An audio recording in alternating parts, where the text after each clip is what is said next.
Eğer çocuğunuzu çift dili yetiştirmek istiyorsanız, yani hem ana dilini konuşsun hem İngilizceyi konuşsun, bu şekilde yetiştirmek istiyorsanız ama ne yapmanız gerektiğini de tam olarak bilmiyorsanız şu an doğru yerdesiniz. New York Üniversitesi'nden Profesör Selçuk Şirin hocamızın sevdiğim bir sözü var. Bir bebeğin 0-3 yaşa uygun bir kitaplığı varsa hayata 1-0 önde başlar. Ben de bu sözü şu şekilde değiştiriyorum. Bir bebeğin çift dilli yetişmesini de sağlayacak, bunu destekleyecek bir kitaplığı varsa hayata 2-0 önde başlar. Siz de bebeğinizin hayata 2-0 önde başlamasını istiyorsanız bu kanalda yayınlayacağım video eğitim serisini takip edin.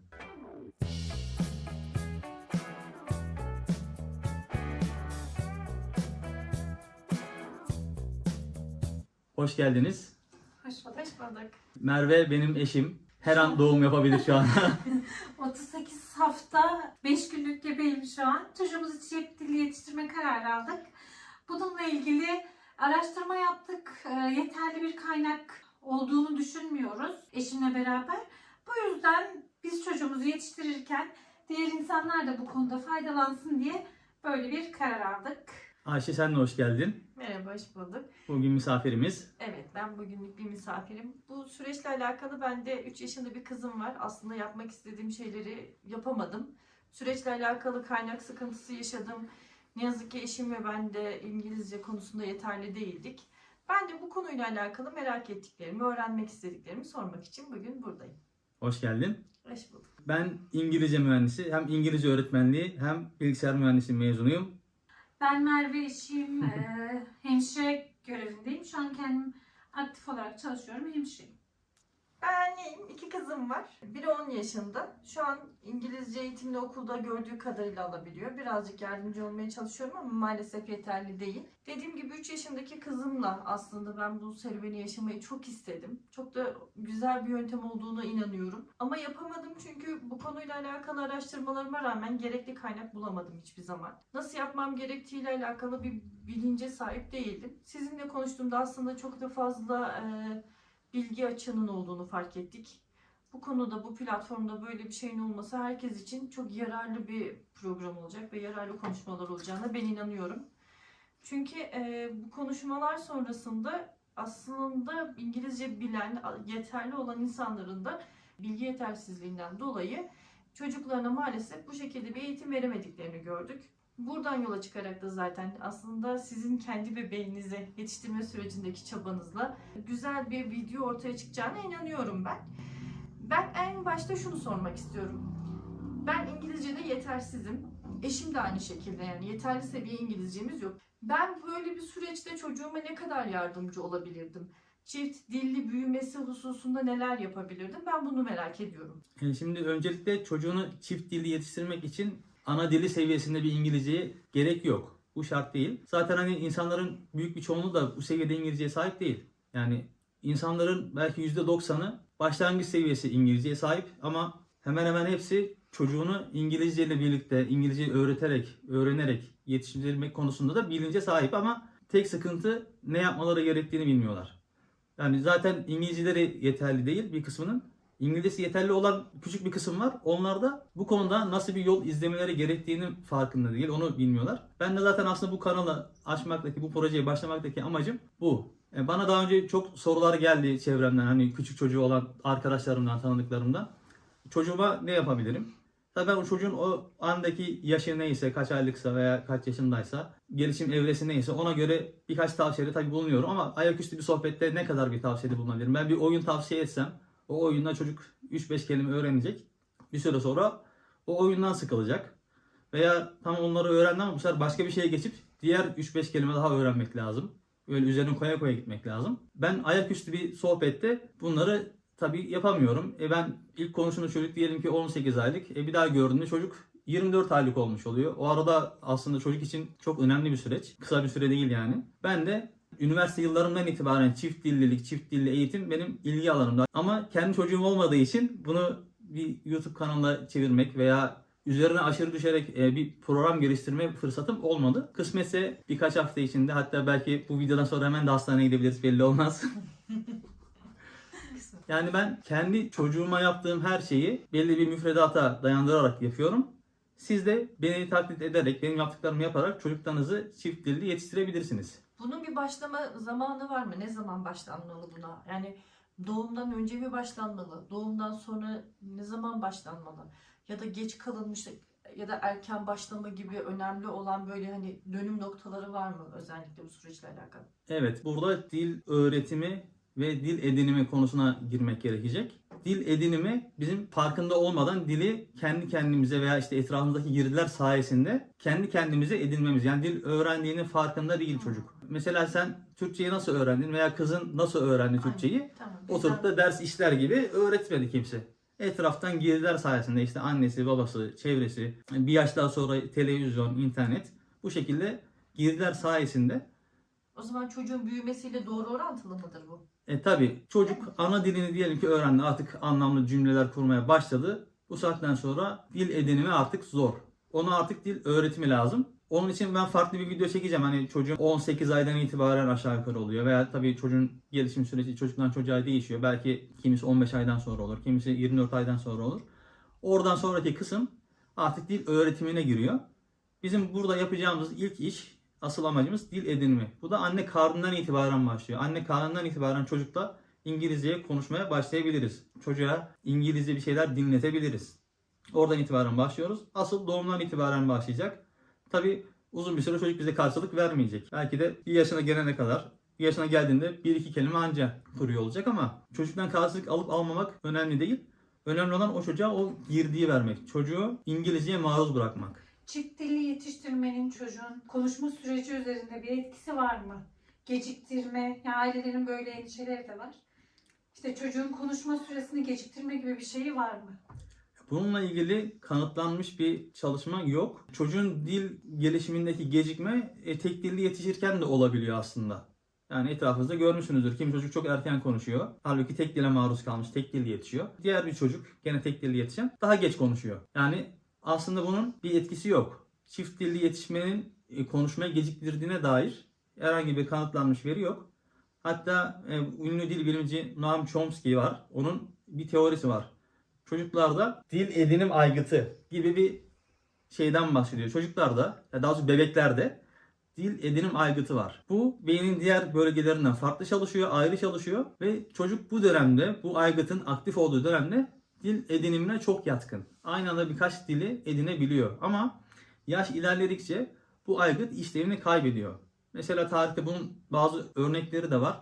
Doğada büyümüş, tamamen doğada büyümüş bazı çocuklar var. Hiç insanla karşılaşmamış, ormanda büyümüş, hayvanlar içinde büyümüş. Sonra bu çocuğu artık genç diyelim, bu genci buluyorlar. Eğitim vermeye çalışıyorlar ama dil birçoğu öğrenemiyor. Bununla ilgili birkaç tane var. Bazıları çok temel seviyeye kadar öğrenebiliyor. Bazıları hiç öğrenemiyor. Yani belli bir yaştan sonra artık o dil öğrenme aygıtı işlevini kaybediyor. Bebekler için bu geçerli değil. Bebeklerde bu aygıt aktif olduğu için dil edinimi çok hızlı bir süreç, zahmetsiz bir süreç. Çocuk açısından bu çok kolay. Benim bir sorum daha var. Bu konuyla alakalı herhalde en çok sorunlardan biri benim. Şimdi bu süreçte aile fertlerinden birinin tamamen çocukla İngilizce konuşması şart gibi mi yani? Ya da bunun ölçüsü nedir? Ne kadardır? Ya da bu edinim dedin mesela, öğrenme değil dedin, edinim dedin. Evet. Yani sen orada konuşurken o çocuk onu alacak, kapacak. Biraz daha bu böyle onun duyma, işitmeyle, kavramayla bütünleştirecek çocuk anladığım kadarıyla kendinde. Ve bunun için de yanında İngilizce konuşan birinin olması lazım ki ondan bu kazanımları elde edecek. Doğru mu anlamışım? Evet. Peki ne ölçüde İngilizcem olacak da ben, ne ölçüde o çocuğa verebileceğim bunu? Nasıl yapmalıyım yani bunu? Şöyle, bu eğitimi ben tasarlarken anne babaların büyük bir çoğunluğunun İngilizcesinin başlangıç seviyesinde olduğunu düşünerek tasarladım. Hı hı. Önce anne babaya belli bir düzeyde İngilizce veriyoruz. Sonra bunu ben çocuğumla onu konuşacağım. O İngilizceyi konuşacağım. Anne babalar da öğrendiklerini konuşacak çocuklarıyla. Her hafta üstüne koya koya gideceğiz. Diyelim ki ilk hafta 10 tane kelime öğrendik. İşte 3 tane cümle kalıbı öğrendik. Daha sonra bunun pratik videosu olacak. Ben kendi çocuğumla direkt konuşurken bir videosu olacak. Siz artık o 10 kelimeyi biliyorsunuz. Tamam. Cümle kalıplarını da biliyorsunuz. Oradan itibaren artık onların Türkçesini konuşmayacaksınız. Tabii anne babadan birisi Türkçe konuşacak çocuklar, birisi İngilizce. Ben İngilizce konuşandan bahsediyorum. Hı hı. Veya ana dili neyse onu konuşacak. Yani biz şu an Türkiye'de çekim yaptığımız için Türkçe diyorum ama bunu dünyanın muhtemelen birçok yerinde izlenecek bir video olacak. Bundan sonra ana dil diye devam edeceğim. Anne babadan birisi ana dil konuşacak, diğeri İngilizceyi konuşacak.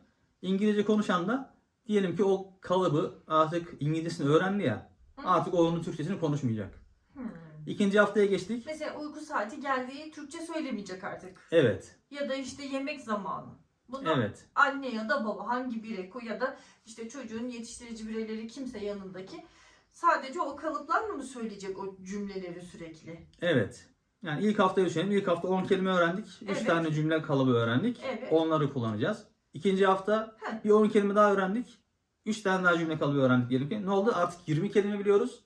6 tane cümle kalıbı biliyoruz. 10. haftaya geldiğimizde ne olacak?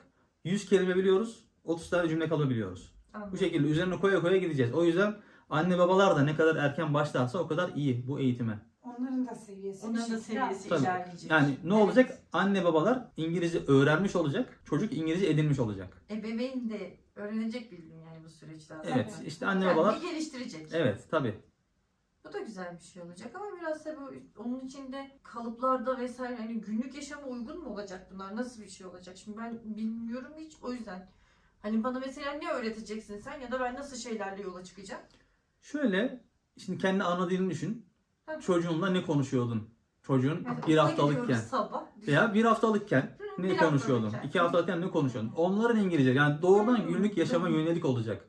Yani okuldaki gibi sıkıcı bir İngilizce olmayacak. Bir de adım adım üzerine koya koya Çünkü gideceğiz. mesela ben bazen kızımla yapmaya çalışıyorum bunu. Karıştırıyorum internetten. Birkaç cümle falan öğreniyorum işte ya da onun dikkatini çekecek bir şeyler buluyorum. Ben ona söylüyorum.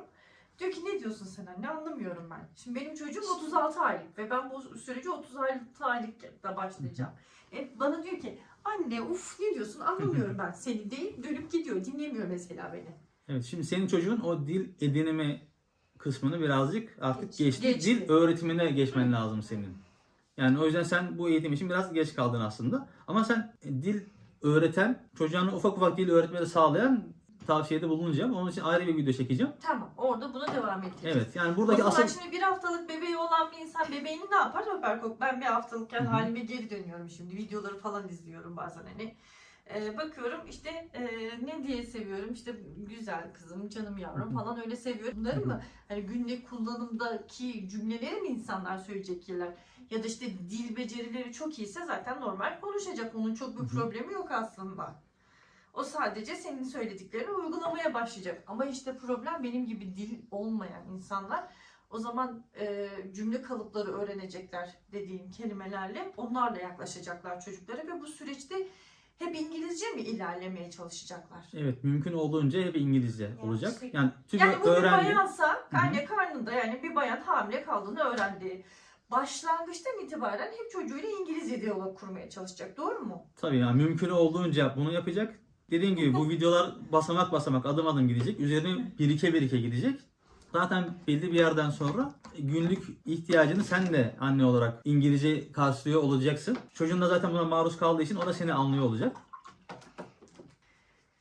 Şimdi başlarken ebeveynin çocuğa kavram mı ilerleyecek? Tıpkı bu hafıza kartları gibi ya da işte kelime kartları gibi mi? Yoksa diyalog şeklinde mi ilerlemesi gerekiyor? Öncelikle zaten günlük diyalogları öğreterek başlayacağım ben ebeveyne. Aynı şekilde ben de o günlük diyalogları kendi çocuğumla konuşurken videolarım da olacak. Benim direkt İngilizce konuştuğum, direkt çocuğumu İngilizceye maruz bıraktığım videolarım da olacak. Bu şekilde birikimli olarak aşama aşama ilerleyeceğiz. Yani aslında ebeveynin bunu düşünmesine gerek yok. Sadece benim videolarımda gördüğünü yapması yeterli. Ben her hafta birkaç video yayınlayacağım. En az 2 bazen 3 olabilir. Bu videoların ilk videolar anne babaya öğretme kısmı olacak. Yani ben kelimeleri anlatacağım, tanıtacağım. Cümle kalıbını tanıtacağım. Çok gramere aşırı şekilde girmeyeceğim ama tabii belli başlı gramer de belki olabilir. En azından işte olumlu cümle, olumsuz cümle, soru cümlesi şeklinde. Haftanın ilk videosu diyelim ki bu şekilde veya ilk 2 videosu öğretme videosu. Diğer videoda pratik videosu olacak. Benim o öğrettiğim şeyleri çocuğumla konuştuğum pratik videosu olacak. Her hafta birikimli bir şekilde belli bir müfredata dayalı bir şekilde ilerleyeceğiz. Yani anne babaların yapması gereken tek şey bu videoları takip etmek. Birer kelime defteri alsınlar, birer kalem hazırlasınlar. Buradaki kelimeleri eğer bilmiyorlarsa not almalarında tabii fayda var. O kelimeleri öğrendikten sonra artık direkt kullanmaya geçeceğiz.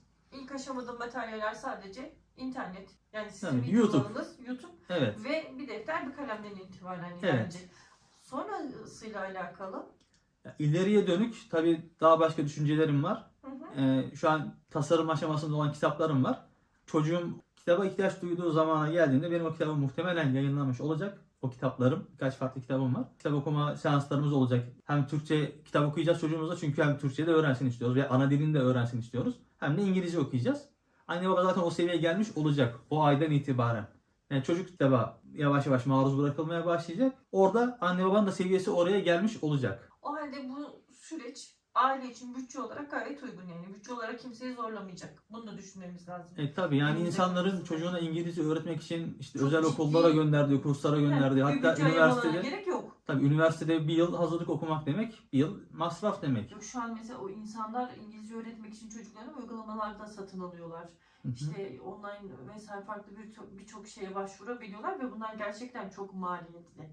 Ben bunu proje aşamasında bahsettiğimde işte Udemy'ye veya diğer paralı platformlara koymamı falan da söyleyenler oldu ama ben direkt YouTube'da yayınlayacağımı, daha fazla insana ulaşacağımı söyledim. Birçok insan bu videolarla o zaman neredeyse bedava gibi bir şekilde çocuğuna İngilizce Hı hı. öğretebilecek.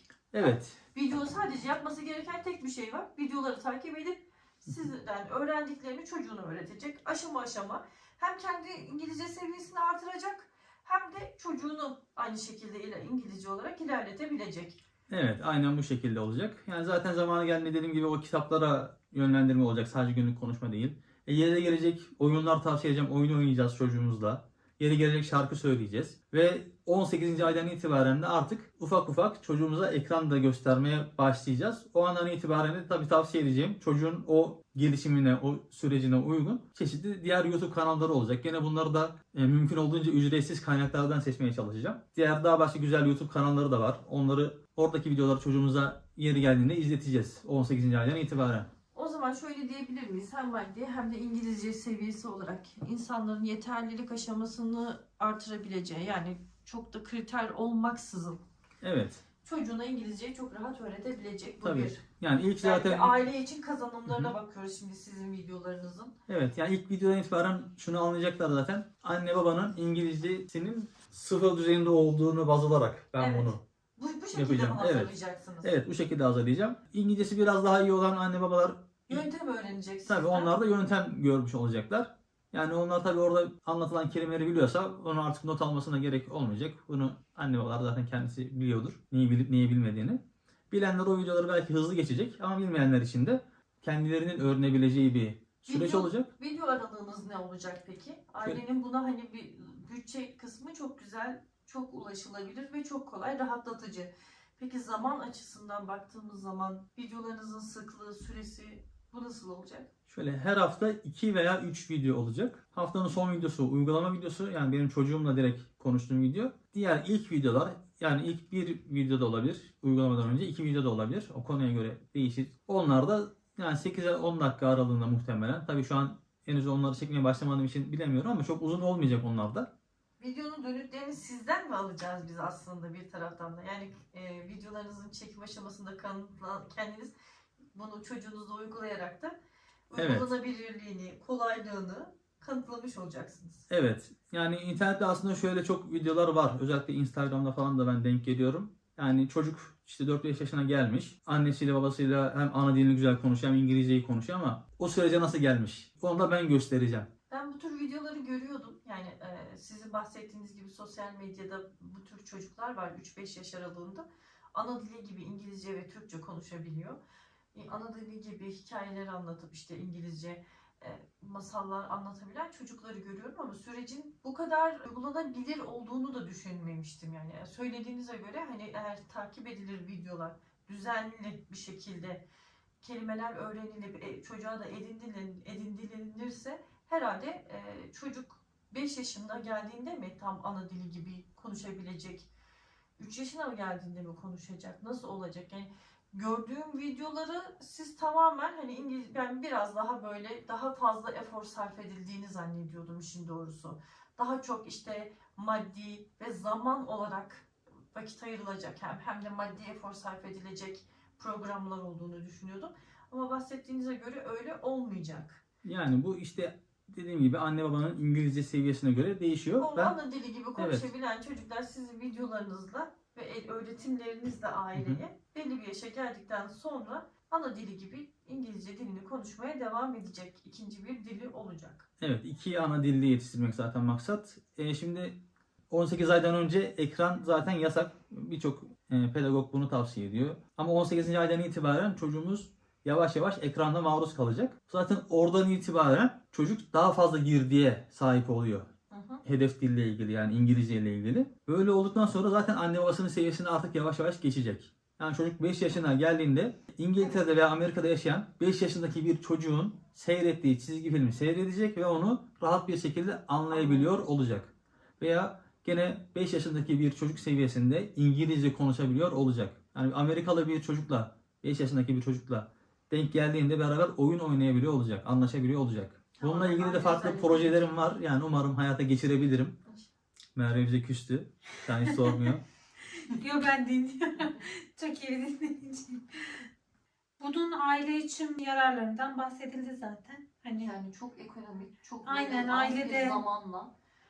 ya benim Eğlenceli de olacak anladığım kadarıyla çocuk için de. Çünkü hocam bunu anladığım kadarıyla videolarla işte izlenmesi gereken çizgi film, şarkı, videolarla destekleyeceksiniz. Etkinlik boyutu var mı çocuklar için? Tabii çeşitli oyunlar oynayacağız. Heh. Yani etkinlik olarak da dolduracak anladığım Hı hı. kadarıyla Evet. hocam. Aslında şimdi baktığınızda çocuklarda en çok annelerin ya da işte ebeveynlerin kriz yaşadığı noktalardan biri de etkinlik oluşturmak. Gerçekten bu çok zor bir süreç. Evet. Hem etkinlik yapıp hem orada İngilizce de ilerleyebilecek aile. Bu da çok güzel bir getiri aile için. Orada da tıkanabiliyorsunuz yer yer. İnternette birçok aile hani etkinlik adına kanal kurup işte oradan etkinlik videoları atıyor ama bu tarz görmemiştim hiç, yok. Ya bildiğim bu kadarıyla. etkinlikleri İngilizce yaptığımızı düşünün. Evet, işte bu da büyük bir eksiklik aslında çocuk yetiştirme alanında. Bu da çok bence güzel ve kaliteli dönütler alacaksınız. Bu hususta da çocuklar çok güzel verimler alacak. Aileler aynı şekilde. en güzel yanı işte hani kendi çocuğumuz iki dil edinirken İlerleyecek süreç. aynen, hani Sıkıntılı şey, ilerlemeyecek. Çocukta travma başkaları da oluşmayacak. bundan faydalanacak aslında. Hani bu ciddi bir eksiklik. Hani Çocuğun için de Hocamız böyle bu artılar konuda olacak. Hem sizin destekleyecek. çocuğunuz için hem de sizinle beraber bu sürece başlayan ailelerde çocuğuna bazen bir şey öğretmek hiç de kolay olmuyor. Özellikle kelime öğretmek ya da farklı bir şey öğretmekte çok zorluk çekebiliyorsunuz. Ama böyle ilerlerse öğrenim değil edinim olacağı için Evet. çocuk için de böyle kaliteli zaman geçirmek de olacak aslında ebeveynle beraber. Yani bu videoların hakikaten çok fazla bir artısı olacak. Hem aile adına hem de çocuk adına. Yani bir ebeveyni, aileden birisi bunu işte iş yerinden çıkıp da aracında giderken ya da ne bileyim serviste giderken bile izleyebilir bu videoyu. Çok kısa bir zamanını alacak. Dediğiniz gibi yani çok az not alması gereken şey var. Çocuğa öğreteceği şeylerin dönütü çok fazla. Bir de bence şeyi de tetikler bu. Eğer çocuk hani evde başka kardeş de varsa orada da bir iletişimi de tetikler. Aralarında İngilizce diyalog döndürebilirler özellikle yeni Tabii. doğanla diğerleri arasında. Burada da güzel bir ilerleme kaydedilebilir aslında daha büyük çocuk için. Evet. O da güzel bir artı olur aileye bence. Veya ilk çocuğu çift dili yetiştirdik. İşte 4-5 yaşına getirdik. Tabii, O sırada tabii. onun kardeşinin olduğunu Sonraki düşünürsen. çocuk da müthiş Evet. zaten. O süreç bence ebeveyni o zaman o Çok kadar kolay. işte düşmez. Evet, o süreç çok daha kolay olmuş çok olacak. daha kolay ve çok daha böyle keyifli de ilerler. Evet. Çünkü iki kardeş kendi aralarında o süreci çok güzel ilerletirler. Tabii. Aileye çok güzel bir dönüşü olur bunun. Ailede zaten bu konuda tecrübeli olmuş olacak. Tabii. Oradaki yöntemleri zaten tecrübe etmiş olacak, biliyor olacak. Aile için de çok daha kolay olur. Tabii. Bir de yardımcı olarak bir de çocuğun abisi veya ablası ilk çocuk olacak. Hı hı. O Ondan da çok rahat ilerler. evet. O çocuk daha şanslı, o küçük olan. Tabii. Hep küçükler şanslı oluyor zaten. Evet, ikinci bir çocuk kesinlikle daha şanslı olacak. Zaten bu çocuklar şanslı çocuk olacaklar çünkü dil bilerek büyüyor olacaklar. Yani bu büyük bir artı, avantaj. Evet, zaten hani dil eğitiminin bulduğumuz işin kalitesinde, çalıştığımız şirketin kalitesinde veya devlet görevindeysek yurt dışı görevlerine gidip gitmede de zaten bir etkisi olduğunu, çok büyük katkısı olduğunu herkes biliyor İnanılmaz ama artıları var. evet, bunun yanında çift dilli yetişen çocukların bilişsel seviyelerinin de daha üst düzey olduğu kanıtlanmış bir gerçek. Hatta en son okuduğum bir makalede Alzheimer'ı geciktirdiğini, Alzheimer'ı engellediğini veya geciktirdiğine dair kanıtlar var. İki dili kullanmanın. Yani bu tip artıları da var. Çok haklısın olduğunu. Ben çok keyif aldım bu sohbet. Çok da Teşekkür güzel ediyorum. şeyler öğrendim. Yani keşke daha önce çocuğunuz olsaydı diyorum şu an. Belki senin daha sonra bir tane daha olur. Allah benim için bundan sonra isteyenleri nasip etsin de. Ben de öğrendiklerimi şöyle ilerletebilirim. Hani artık bizde edinme değil de öğrenme tarzıyla ilerleyebiliriz. Bu hususta da o zaman videolara başlayın bence. Biz de bunu isteyelim artık sizden. Bizim için de geç kalınmış olmuş olmasın, en azından oradan devam edebilelim. Ben yani çocuğum küçük olsa kesinlikle takip ederdim ve kesinlikle uygulardım. Dediğim gibi ben bu sürecin çok zor olduğunu düşünüyordum. Uygulanmasının yani dil bilmeyen bir insan için imkansıza yakın olduğunu zannetmiştim. Keşke daha önce böyle video olmuş olsaydı. Benim çocuğum 3 yıl öncesinde böyle doğduğunda ben bu tarz bir videoyla karşılaşsaydım da keşke hayatına geçirebilseydim. Araştırdım, çok araştırdım gerçekten. Böyle konuşan çocuklar da gördüm ama dediğim gibi yani ben bu işin daha külfetli, böyle daha çok uğraşacağım, Daha iyi bir efor sarf seviyede edeceğim, İngilizce daha bilen. iyi bir İngilizce işte seviyesinin olması gerektiğini falan zannetmiştim ki çünkü hani dil kursuna gidip dil falan öğrenme gibi bir imkanım yok benim şu an için baktığımızda.